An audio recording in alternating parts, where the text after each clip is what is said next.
Bienvenidos a Club de Prensa en NTN 24. Hoy transmitimos desde nuestros estudios en Miami, justamente frente al Océano Atlántico, y gracias por estar con nosotros. Al final de este programa, si lo quieren ver completo o quieren ver aparte, lo pueden encontrar en nuestra página de Facebook, también en nuestra cuenta de Twitter, y el audio, el podcast está en SoundCloud. Y les doy la bienvenida a los invitados a este programa. En primer lugar, la periodista colombiana Claudia Plazas, de BBC Monitoring. Gracias por estar aquí, Claudia. Es un gusto estar acá con ustedes hoy. ¿Qué es BBC Monitoring? Bueno, BBC Monitoring es un servicio, es una parte de la BBC que se encarga precisamente de monitorear medios locales en distintas partes del mundo. Nosotros monitoreamos Latinoamérica y de eso se hacen ciertos reportes, se hace también unas piezas un poco más largas de análisis sobre economía, política, y eso se distribuye a la BBC de forma interna y también a otros clientes comerciales. Rafael Abuchaibe, también de BBC Monitoring. También de BBC Monitoring, gracias por la invitación. ¿Y hace lo mismo que Claudia Plazas? Exactamente lo mismo, estamos trabajando cubriendo toda Latinoamérica y mirando a ver qué nos ofrecen los medios locales que a veces se pierden dentro de tanta información que hay, ¿no? ¿Cuántos años lleva usted en Miami? Yo llevo ya voy para 4 años en Miami. ¿Y está contento aquí? Pues, ¿Por qué le gusta Miami? bueno, es que usted tiene buen clima, siempre y cuando haya buen clima, uno se puede adaptar a lo que sea. Pablo de Llano, corresponsal del País de Madrid, gracias nuevamente por estar en este programa. Juan Carlos. Ya había estado usted aquí en Club de Prensa. Bueno, el primer asunto tiene que ver con Venezuela. Resulta que hubo elecciones a las gobernaciones el pasado domingo. Hubo 5 gobernaciones que fueron ganadas en esos comicios por los candidatos de la oposición, y 4 de los 5 vencedores que tomaron posesión del cargo se juramentaron ante la Asamblea Constituyente, la Asamblea Nacional Constituyente, que según la oposición es ilegítima. Fueron ellos Lady Gómez, del estado del Táchira, Alfredo Díaz, de Nueva Esparta, Ramón Guevara, de Mérida, y Antonio Barreto Sira, de Anzoátegui. El único que no compareció fue Juan Pablo Guanipa, que es del partido Primero Justicia. Con esto, con esta juramentación, están dando a entender ellos que la Asamblea Constituyente es legítima y no que es espuria, como habían señalado varios líderes opositores. Bueno, acá hay que entender que la MUD ha estado un poco fragmentada después de que el gobierno de Maduro llevó a cabo las elecciones para la Asamblea Nacional Constituyente. Cuando se empezó a hablar de que iban a llevar a cabo las elecciones regionales, una de las primeras partes dentro de la MUD que dijo, oh, nosotros vamos a participar, fue Acción Democrática, que está liderada por Henry Ramos Ayub. Esto generó mucho descontento dentro de la MUD. Salió, por ejemplo, María Corina a decir, nosotros nos desligamos de eso, nosotros no reconocemos a la Asamblea Nacional Constituyente, no vamos a participar en las regionales. Entonces, Acción Democrática dijo sí, otras partes de la oposición dijeron sí. Sin embargo, este es otro paso más de Acción Democrática que puede llevar a la fragmentación de la MUD. No es tanto reconocer a la Asamblea Nacional Constituyente, pero sí les están dando a entender que tienen cierto poder y que ellos están dispuestos a jugar por sus reglas. Guanipa dijo, no, yo no me voy a juramentar ante la Asamblea Nacional Constituyente. Hay que entender que Primero Justicia es este partido liderado por Julio Borges, que en este momento es el presidente de la Asamblea Nacional de oposición, de mayoría de la oposición, la oposición tiene la mayoría, qué pena. Y por Capriles, que Capriles también ha estado muy firme en decir nosotros no vamos a reconocer a la Asamblea Nacional Constituyente. Esto no es tanto de reconocerlo, sino de tratar de no perder más campo en esa batalla que tienen contra el régimen de Nicolás Maduro. ¿Está legitimando Pablo de Llano la oposición a la Asamblea Constituyente con este acto de ayer? Según lo que tuiteó Delcy Rodríguez, la presidenta de la Asamblea, sería que sí, ¿no? Porque ella tuiteó, se han juramentado y subordinado. O sea, que no solo, según ella, no solo están legitimando a la Asamblea, sino que están acatando su autoridad absoluta, ¿no? Pero parece que sí, ¿no? O sea, en el momento en que elementos importantes de la oposición aceptan las reglas de juego que ha puesto el gobierno de Maduro sobre la mesa, las están legitimando. Yo creo que es una victoria para Maduro. Alguien me decía antes de entrar acá que lo que han debido hacer ellos es lo mismo que hizo Hugo Chávez cuando tomó posesión de la presidencia por primera vez en 1999. delante de Rafael Caldera, el presidente saliente, y es que él puso la mano sobre la Constitución venezolana y dijo: juro ante esta Constitución moribunda. Alguien decía que quizás lo que debieron haber hecho estos 4 candidatos, aunque yo no sé si les hubieran dado posesión del cargo, era haber dicho algo así como juramentamos o juramos ante esta asamblea ilegítima, pero seguramente se habría producido algún inconveniente. ¿Será que han debido hacer algún tipo de manifestación en ese estilo para dejar claro que tomaban posesión ante un organismo que ellos no consideran del todo legítimo? Pues sí, algún detalle que los distanciase un poco del gobierno, pues yo creo que hubiera aclarado bastante más, sobre todo a la ciudadanía venezolana que no está con el gobierno y que está esperando algo de la oposición, ¿no? Porque se han debido de quedar muy descolocados pues al ver a 4 gobernadores acatando el statu quo dispuesto por el madurismo, ¿no? O sea, y sin una seña de disenso, ¿no? Sin una señal de disenso. El único disenso que están viendo es entre la propia MUD. Entonces es como un fenómeno bastante extraño y que debe de desencantar, supongo, a muchos venezolanos que están esperando pues, cambios, ¿no? Bueno, Claro, pero esto sí. no es algo nuevo, porque yo creo que desde el momento en el que ellos aceptaron participar en las elecciones regionales bajo las reglas de la Asamblea Nacional Constituyente, También. ellos de cierta manera la estaban legitimando. Sí. Y por ejemplo salió después Diosdado Cabello a decir como, bueno, ellos se inscribieron, pero la Asamblea Nacional Constituyente los va a tener que aprobar. Entonces no es nuevo que se interprete que lo están legitimizando. Ahora, ahí el tema que hay que tener en cuenta es hasta qué punto la oposición en Venezuela quiere participar en el juego político. Es decir, si no se legitiman y si no se ponen frente a la Asamblea Constituyente, si no se sientan y dicen, bueno, listo, está bien, vamos a jugar en el juego político porque es la única manera de por lo menos tratar de hacer algo frente a la situación que se está presentando en el país. Si ellos simplemente se retiran y dicen no más, esos espacios los va a llenar el partido de gobierno. Eso sin duda va a existir alguna ley, alguna manera de suplir esos cargos que finalmente la oposición dijo no nos interesa porque no son legítimos. Entonces es poner en una balanza. Nos aceptamos las reglas de juego que para nosotros están torcidas y participamos y por lo menos ponemos un granito de arena en toda esta situación en la que no estamos de acuerdo, o simplemente nos alejamos del todo y dejamos que ellos hagan lo que ellos quieran bajo sus propias reglas. Esa es la gran dificultad en la que se encuentra y por eso es que existe el disenso dentro de la misma oposición, porque no hay una manera, no hay una solución correcta. Hay varias soluciones y varios puntos de vista en los que tienen que llegar a un consenso dentro del partido de... El presidente Nicolás Maduro llamó ayer a estos gobernadores y les dijo que es el momento de pasar página y de que trabajen con él. ¿Les ganó la partida Maduro a los opositores entonces? Pues hasta cierto punto sí, porque tiene un control de lo que es la ley. Al haber instaurado una Asamblea Nacional Constituyente, él tiene la ley, él puede modificar la ley como él lo vea y como sienta que es lo que se debe hacer. Entonces, en ese caso, cuando uno tiene control sobre la ley, cuando el Ejecutivo está sobre el Legislativo, en ese momento, básicamente todos terminan correspondiéndole al Ejecutivo. Ya regresamos a Club de Prensa. Volvemos a Club de Prensa en NTN 24 desde Miami. Pablo, hay más noticias de Cataluña. Hay que recordar que el pasado 1 de octubre fue convocado un referendo para ver si los ciudadanos de esa comunidad autónoma que tiene 7,5 millones de habitantes querían independizarse de España o no. Cataluña es una de las 17 regiones autónomas o comunidades autónomas de su país.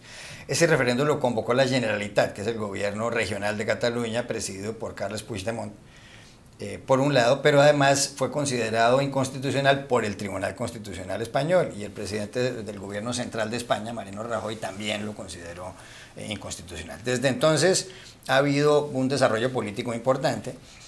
Se dice que, y lo dicen las autoridades catalanas, que el 90% de los ciudadanos que comparecieron a las urnas votaron por el sí, pero desde luego, repito, eso fue considerado una consulta popular ilegal. ¿Qué es lo que ha pasado en los últimos momentos? El señor Puigdemont hace unos días declaró la independencia de Cataluña, pero la suspendió, pidió que hubiera un diálogo. Luego el gobierno español el sábado pasado tomó la determinación de aplicar el artículo 155 de la Constitución española, que prevé que el gobierno central puede tomar algunas competencias del gobierno catalán, o todas incluso. Ahora falta que el Senado en España, en Madrid, vote la iniciativa del señor Rajoy y se da por descontado de que así será, de que le va a dar la mayor parte de las competencias o las competencias para que Rajoy asuma el gobierno catalán. Pero han pasado otras dos cosas. La primera, en el Senado se ha ofrecido al señor Puigdemont un cara a cara, un debate con Rajoy antes del fin de semana. Y por otro lado, muchos partidos políticos le están pidiendo al presidente de la Generalitat que convoque a unas elecciones autonómicas, a unas elecciones en esa región de Cataluña para evitar que se aplique el artículo 155.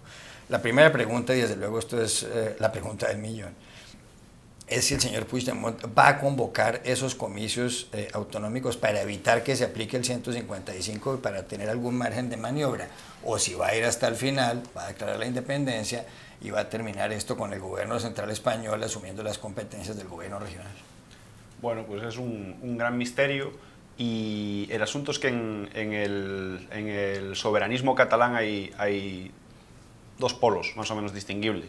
Uno, el polo de Puigdemont, que es, entre comillas, más en potencia abierto al diálogo, a tomar alguna vía como pudieran ser la convocatoria de las elecciones, ¿no? Porque es desde el polo de Puigdemont desde donde está empezando a haber un debate que ya viene de atrás, desde el 1 de octubre, de cómo atemperar la situación, ¿no? Es decir, en su gente hay como algunos que son partidarios de profundizar en el proceso de secesión, y otros que son partidarios de parar el carro, ¿no? Decir, bueno, hemos llegado a una situación demasiado conflictiva, vamos a tratar de ponerle un poco de orden y mesura a esto. Y después está el polo de la CUP, que es el partido abiertamente secesionista, ¿no? Y esta mañana, en horario español, la CUP ya estaba diciendo que estaba sobre la mesa el asunto de las elecciones autonómicas, y que ellos se oponían radicalmente a eso, ¿no? Que ellos consideran que convocar unas elecciones autonómicas en Cataluña ahora mismo sería dar un paso atrás y asumir, según ellos, una posición colonial con respecto a España o a Madrid, que es con lo que la CUP identifica a España. Entonces hay que ver cómo en Cataluña, cómo dentro de la Generalitat se juegan esas cartas, porque también está el consejero de Economía, Junqueras, que no es como Puigdemont. Junqueras es más... es difícil decir que Junqueras es más independentista que Puigdemont, porque Puigdemont está liderando el proceso de independencia, ¿no? Junqueras es el vicepresidente de la Generalitat. Sí, pero Junqueras es, yo creo que más marcadamente independentista que Puigdemont. Entonces hay como varias familias dentro del independentismo que están entre ellas, supongo, viendo cómo afrontan esta situación, y esta semana pues se tendrá que decantar esto. Si Puigdemont va al Senado también va a ser muy interesante, si habla con Rajoy, porque lo que muchos españoles y catalanes llevan tiempo esperando es algún conato de diálogo, o de ver, sobre todo de ver a las autoridades, ¿no? La autoridad autonómica, la Generalitat, y la autoridad central hablar, ¿no? Yo creo que hay mucha gente que tiene esa necesidad de que por lo menos se vea un conato de diálogo interinstitucional, ¿no? Pero yo tengo una pregunta frente a ese tema, y es ¿de qué se puede llegar a hablar? Es decir, la posición de Puigdemont es nos vamos, el gobierno es ustedes no se van.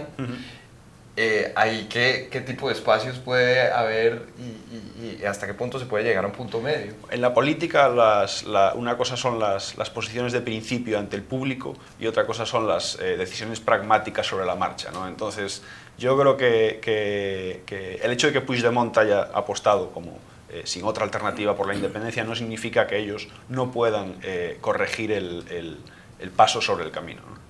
Pero también tenemos como a Rajoy apostando por algo que puede ser un poco, no necesariamente inviable, pero sí muy difícil, que es el artículo 155, que si no estoy mal nunca se ha aplicado en España, y ahora entonces en una situación tan tensa se va a venir a experimentar con algo que no se ha hecho. Entonces, ¿qué tan viable va a ser para Rajoy en este momento de crisis ponerse a experimentar con algo que no se ha hecho, con algo que no tiene precedentes? Es muy difícil. Ese artículo existe en otras constituciones. De hecho, el Reino Unido ha asumido las competencias en Irlanda del Norte, en la provincia británica de Irlanda del Norte, varias veces, lo que se llama el Direct Rule.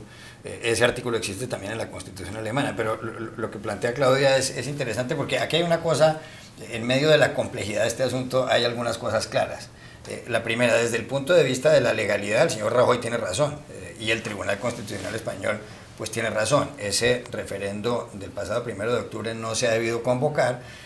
Declarar la Constitución por parte de una región de España va contra las leyes y contra la Constitución, y por lo tanto el señor Rajoy puede aplicar el artículo 155 con la autorización del Senado. Lo que pasa es que desde el punto de vista de la legitimidad está la situación de que para un alto porcentaje de los catalanes su deseo máximo es la independencia, y salen a las calles y son millones.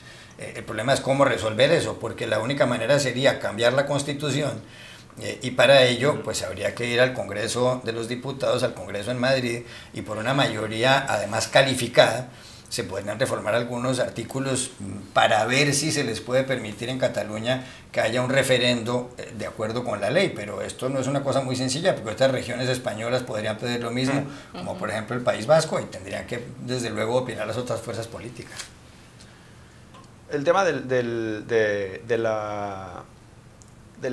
la masa independentista catalana, está claro que no tiene una mayoría social. Es decir, las votaciones, los números lo indican, ¿no? Es casi un mitad y mitad, ¿no? Es decir, ahí la mitad de Cataluña no es independentista, la mitad de Cataluña no participó en el referéndum.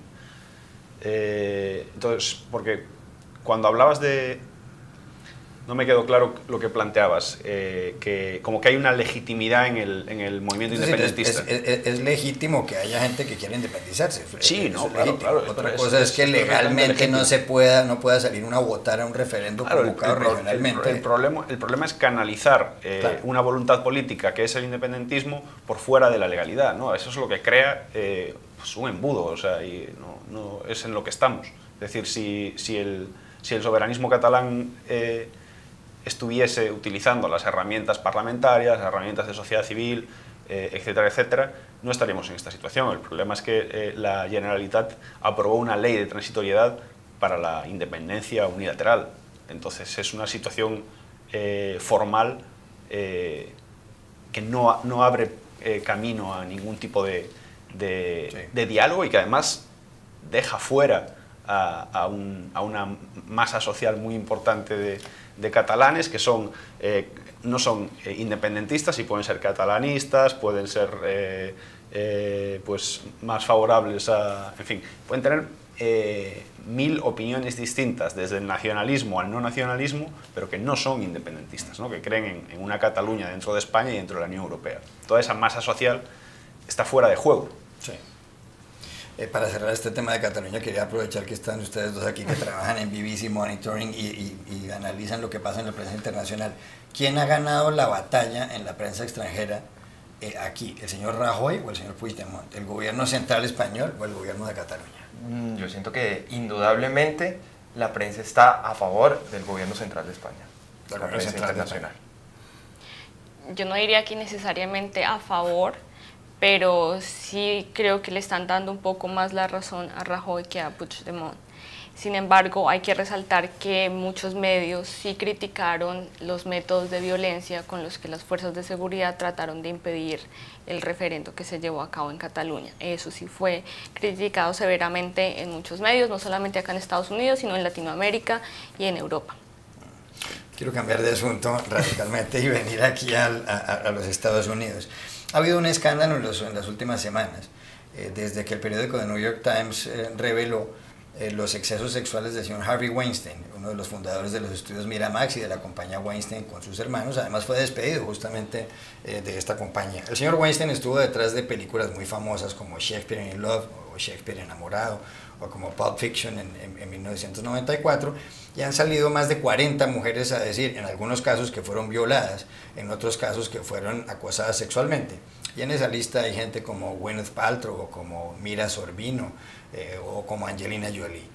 Posteriormente, otras mujeres han dicho que personas como Donald Trump el presidente de Estados Unidos, contra quien hay acusaciones de más de 10 mujeres que han dicho que él las acosó sexualmente, deberían correr la misma suerte que el señor Weinstein. Ha habido más escándalos sobre estos excesos sexuales aquí en Estados Unidos recientemente. Uno, el de Bill Cosby, la superestrella de la televisión. Otro, el del señor Roger Ailes, el presidente de la Fox. Y otro, el de Bill O'Reilly, que tenía el programa de mayor sintonía en la televisión, un programa de política, el show de Bill O'Reilly. El señor O'Reilly había pagado varios millones de dólares para que, o la Fox también, para que muchas mujeres no lo denunciaran por acoso sexual.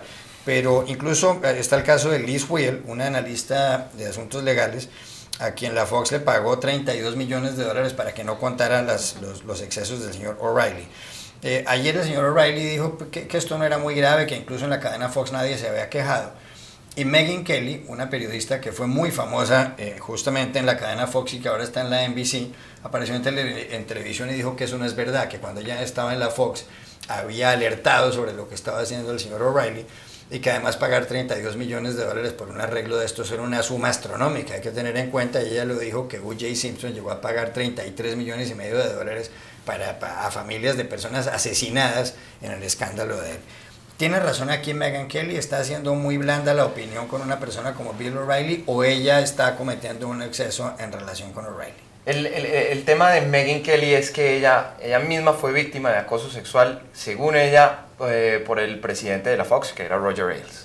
Entonces, cuando ella ve esa cultura de permisividad que había dentro de Fox News, ella y ve que empiezan a salir estas denuncias, y ve que además la Fox se dio cuenta que había unas acusaciones de acoso sexual contra Bill O'Reilly, y dijeron: si usted arregle su cuento y nosotros nos sentamos y renegociamos su contrato, que además es uno de los contratos más multimillonarios de la televisión en Estados Unidos.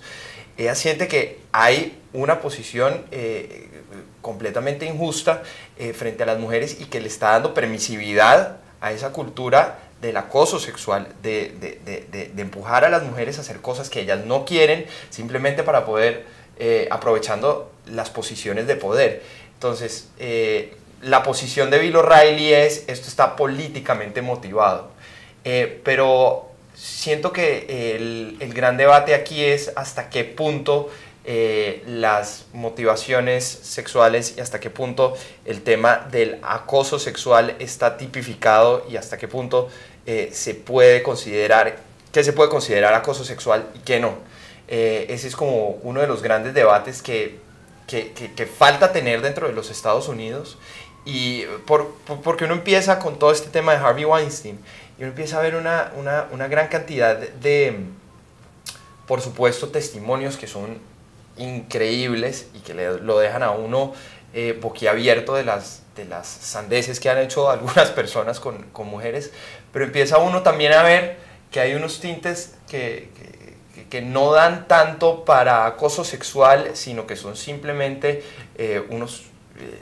podría decir uno, algún flirteo o algo, y ahí es donde empieza a perderse un poquito como el empuje y la fuerza de ese movimiento en contra del acoso sexual, que por supuesto debe ser no solamente impulsado por las grandes cadenas y por todos los grandes directivos de las empresas, sino por la misma gente dentro de las instituciones, ¿no? Yo sobre el tema de Kelly yo tengo varias cosas que decir. La primera es que esas críticas que le han hecho a ella, que es que salió en su programa a hablar del acoso sexual, y primero entonces antes la criticaron que porque era muy blanda y que no salía a hablar, que solamente habló cuando se trató del caso de ella. Ahora que sale a hablar, entonces no, es que está hablando en el programa de ella, que se supone que tendría que ser como más light, más de entretenimiento, y se está metiendo con temas pesados como el acoso. Entonces yo creo que esas críticas están reflejando ese mismo machismo. Malo si la mujer habla, malo si no habla.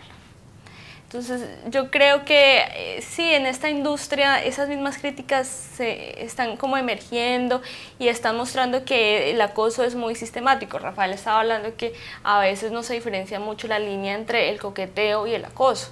Pero entonces, ¿quién está haciendo estas diferenciaciones? Yo como mujer puedo decir, yo soy la única que puedo decir como esto es acoso o esto es coqueteo. Un hombre que está como accionando no es el que puede venir a decir no, es que yo estoy coqueteando, no, porque yo soy la que está recibiendo la acción, yo soy la que me puedo sentir amenazada. Entonces, yo creo que hay que tomar el tema del acoso con mucha seriedad. Es bueno que en este momento haya salido. A mí lo que personalmente me preocupa es que en unas semanas va a salir otro escándalo y ya, y eso va a quedar ahí. Porque durante la campaña presidencial se habló mucho de lo de Trump y del video en el bus en el que salen hablando con este presentador que ahorita es Billy Bush. Billy Bush. Billy Bush. Sí. Entonces, no, eso fue, mejor dicho, el tema en la campaña, al final de la campaña. Pero después pasó. Pero lo de Harvey Weinstein no es un punto de inflexión, no va a cambiar todo pues la yo manera la como verdad el mundo ve el no, acoso sexual. la verdad yo no creería. Nosotros hemos tenido lo de Bill Cosby, hemos tenido otros escándalos muy grandes. Me parece bien que salga y me parece muy bien que salgan muchas mujeres a hablar y que se sientan con la seguridad, con la confianza de poder venir a denunciar. Eso me parece importante. Me parece también importante esta campaña que salió en redes sociales de Me Too y que también. las mujeres puedan salir. Tanto así que dentro de la misma Fox, Rupert Murdoch, su objetivo principal en este momento es cambiar esa cultura. Está completamente enfocado, sobre todo porque hay una posibilidad de compra de Sky, la gran cadena británica. Todos estos escándalos están poniendo en riesgo un contrato multimillonario.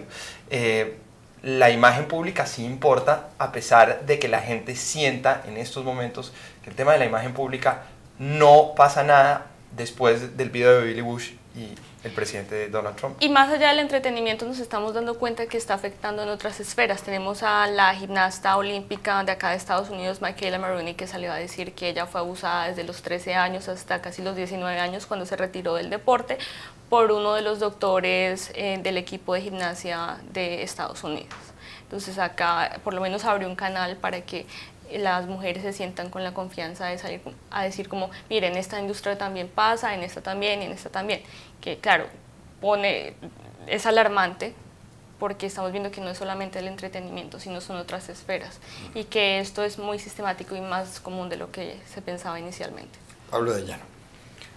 Pues yo creo que es un debate que está adquiriendo mucha intensidad y eso siempre deja un pozo de conciencia, ¿no? Esto es un problema cultural, estructural y evidentemente son necesarias leyes, pero es muy necesario el debate, la visibilización y yo creo que esa es la gran victoria del caso Weinstein y de todo lo que está viniendo detrás, ¿no? Que se está hablando mucho de eso, que muchas mujeres están pues, en las redes sociales diciendo a mí también me pasó eso, como que se está visibilizando mucho y claro, como Estados Unidos es una caja de resonancia mundial, pues esto está escuchándose en Europa, está escuchándose en Latinoamérica, está escuchándose en Asia, vamos, pues sube el voltaje del diálogo sobre el acoso a las mujeres en contextos de poder, ¿no? Y yo creo que eso es bien positivo, ¿no? Y es uno de los casos que más han impactado en este asunto, o sea que... Sí.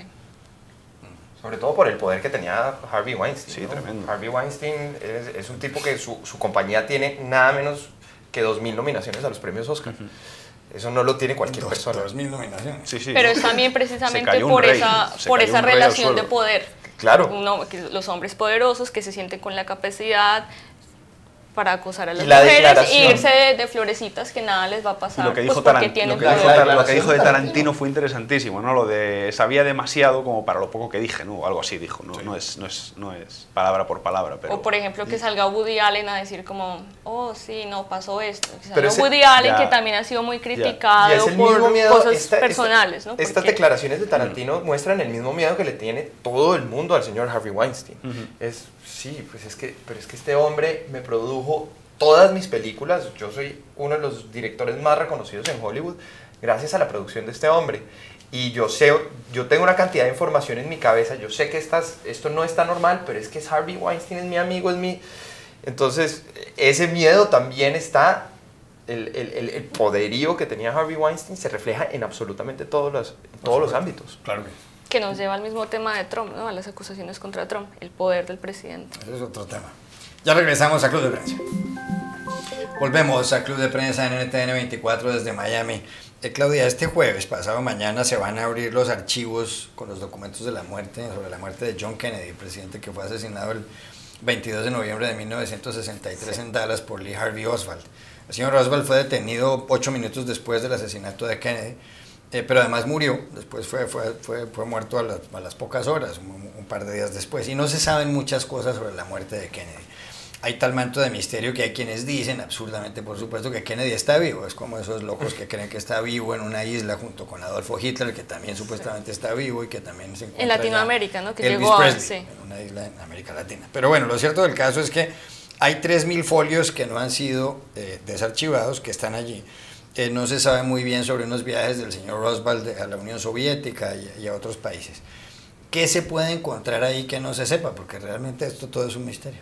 Bueno, varios historiadores han dicho que se pueden encontrar detalles de cómo actuaron las agencias de inteligencia de Estados Unidos en las investigaciones sobre el asesinato de JFK. Pero, ¿qué pasa? Son 3.000 folios y esto no es ni siquiera el 1% de los documentos que siguen clasificados.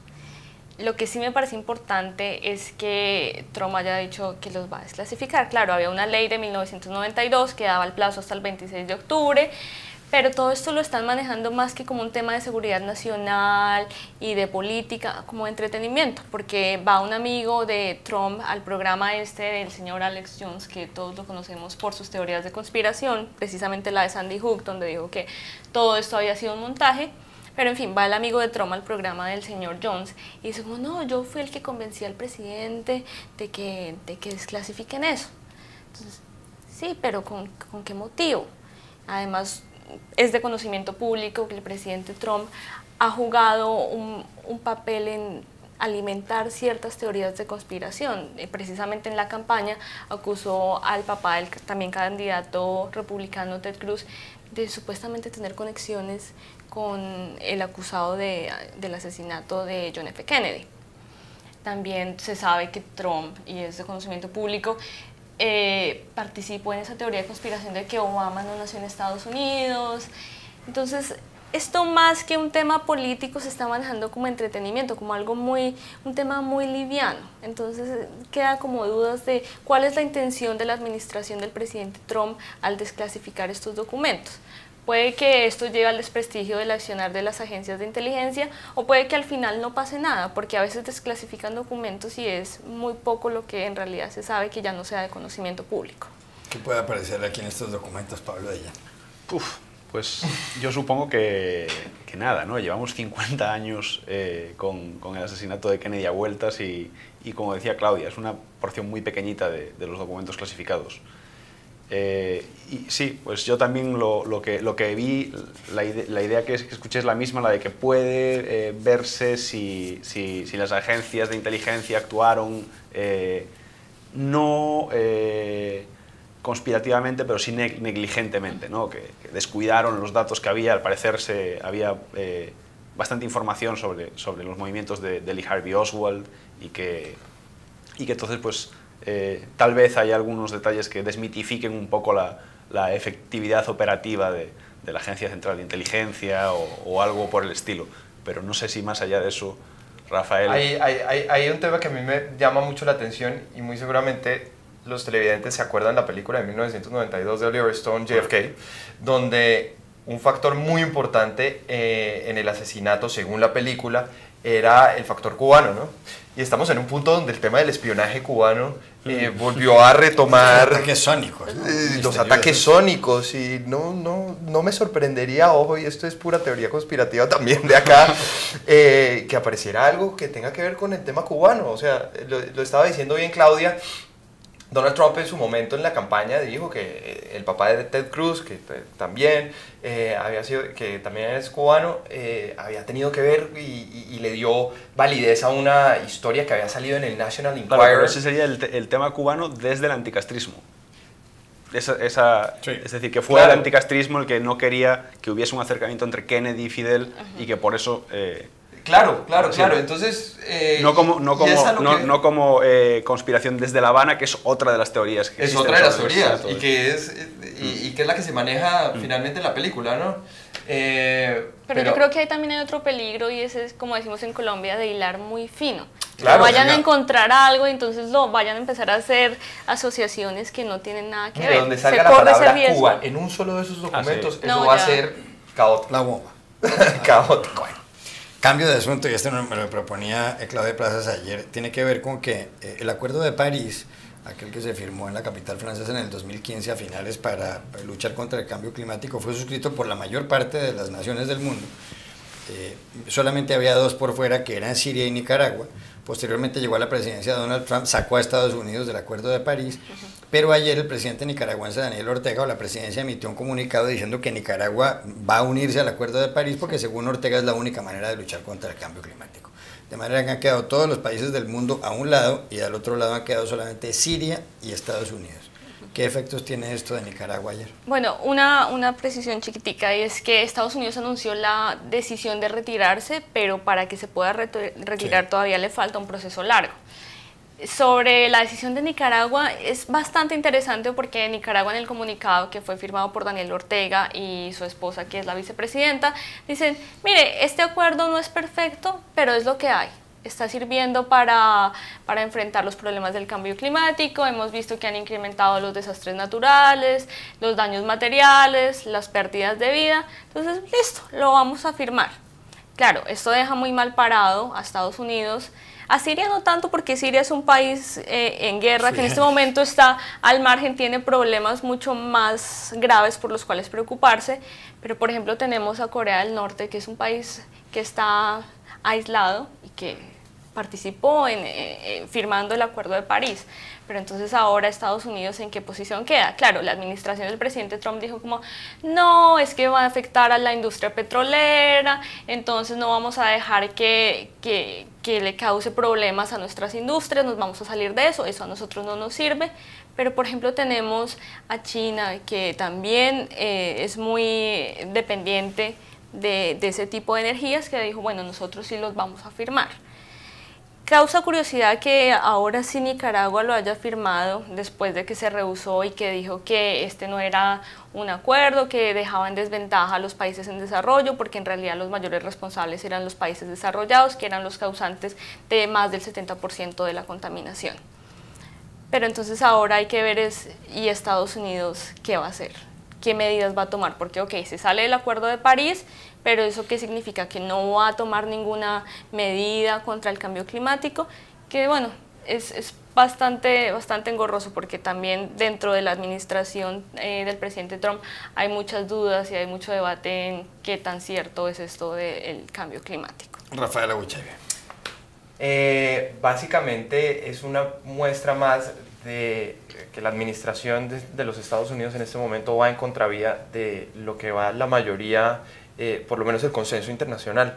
Es uno de esos proyectos en los cuales el consenso internacional está diciendo, se pone de acuerdo casi 190 países para limitar los gases de efecto invernadero. Un gobierno como el sandinista, que le gusta llevar la contraria, que se siente no alineado, que está a favor del gobierno en Venezuela, que es un gran enemigo de los, por lo menos se declaran enemistados con los Estados Unidos, y suscribe el acuerdo. Y entonces el liderazgo de los Estados Unidos, ese gran liderazgo que históricamente siempre ha mantenido en decisiones tan grandes, ¿dónde queda? Esa es como la gran pregunta, y que el simple hecho que este país tan pequeño, pero a la vez tan revolucionario en sus maneras de ver, vaya a favor del acuerdo, va en contra del liderazgo de los Estados Unidos a nivel internacional. ¿Está de acuerdo con ese punto de vista?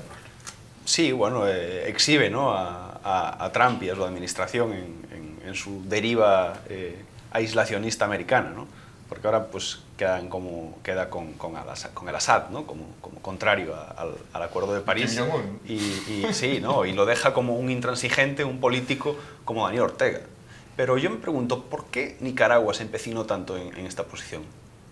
No, ellos decían que el acuerdo no era lo suficientemente bueno como para que ellos lo firmaran, que porque los ponía a todos en igualdad de condición y con igual responsabilidad. y que en realidad los que deberían tener más responsabilidad son los países desarrollados porque son los causantes de más del 70% de la contaminación. Sí, la argumentación es clara, ¿no? Pero ¿qué hay, ¿no?, de voluntad política? ¿Por qué Ortega decide ahondar en ese asunto y quedarse aparte y tardar tanto tiempo en...? Pues ¿hay la algún verdad, tipo de...? en el comunicado no queda claro, porque ellos dicen, el acuerdo no es perfecto, pero pues en este momento es lo que hay para enfrentar los problemas climáticos. Esa misma molestia con la manera, con la línea de los Estados Unidos y llevar la contraria puede ser también lo que los llevó a decir, bueno, listo, ya se salieron los Estados Unidos, nos metemos nosotros. Claro. Tenemos que ir a una pausa y ya regresamos a Club de Prensa. Volvemos a Club de Prensa en NTN 24 desde Miami para despedirnos porque se acabó el tiempo. Gracias, Claudia Plazas, por haber estado aquí, Rafael Abuchave y Pablo de Llano. Y a ustedes les espero mañana nuevamente en Club de Prensa.